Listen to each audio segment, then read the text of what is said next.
Qonağımız Təhsildə Keyfiyyət Təminatı Agentliyinin İnformasiya və İnsan Resursları şöbəsinin müdiri Rövşən Nəzərovdur. Xoş gəlmisiniz. Necəsiniz? Təşəkkür edirəm. Siz yaxşı olasınız.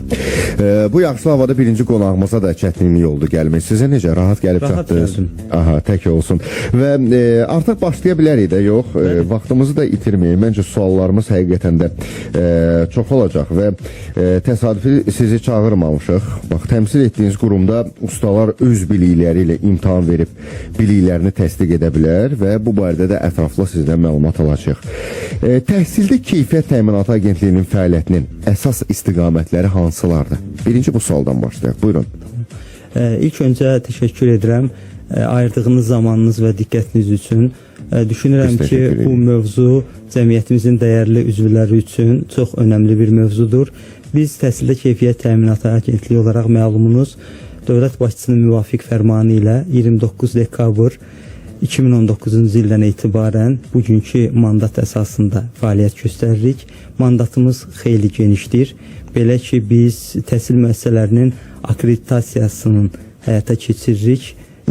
Son 2 ilə qədər olan müddət ərzində təhsil müəssisələrinin akkreditasiyası yalnız ali təhsil müəssisələrində institusional, yəni tam sistem qiymətləndirilməsi ilə kifayətlənirdisə, xüsusilə 2024-cü ildən etibarən isə biz təkcə ali təhsil müəssisələrinin institusional akkreditasiyası deyil, eyni zamanda proqram akkreditasiyası dediyimiz, yəni ixtisasın dəyərləndirilməsini həyata keçiririk. İlk dəfə 2024-cü ildən ibtidai sinif müəllimliyi ixtisası üzrə biz proqram akkreditasiyasını qiymətləndirməyə başlamışıq və bu ildən etibarən isə məktəbə qədər təhsil ixtisası ilə bağlı biz proqram akkreditasiyasının qiymətləndirilməsinə başlayırıq. Yəni xatırladım ki, bu 2024-cü ildən bəri ölkədə ilk dəfə bu hal baş verib. Eyni zamanda biz peşə təhsil müəssisələrinin institusional akkreditasiyasını həyata keçiririk. Bundan əlavə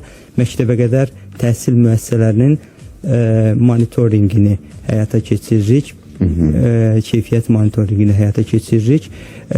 Mandatımız bununla kifayətlənmir. Əsas fəaliyyət istiqamətlərimizdən biri də kvalifikasiyaların tanınmasıdır. Kvalifikasiyaların tanınması özü də özlüyündə 2 hissəyə bölünür. Biz burada xarici kvalifikasiyaların tanınmasından ilk öncə söhbət açsaq, xarici kvalifikasiyaların tanınması dedikdə, yəni xarici ali təhsil müəssisələrindən məzun olub ölkəyə qayıdan vətəndaşların diplomlarının, başqa sözlə kvalifikasiyalarının tanınmasını həyata keçiririk. Bu istiqamətdə də biz tam orta ixtisas, bakalavriat, bazı ali tip təhsili, magistratura səviyyələri üzrə tanınmanı həyata keçiririk. Əsas mövzumuzla əlaqəli olan növbəti əsas fəaliyyət sahələrimizdən QİFİT dediyimiz qeyri-formal və informal təhsilin tanınması ilə bağlıdır. Düşünürəm ki, növbəti dəqiqələrdə biz bu barədə ətraflı sizinlə müzakirə apara bilərik. Əməli başda böyük işlər görürsünüz, maşallah.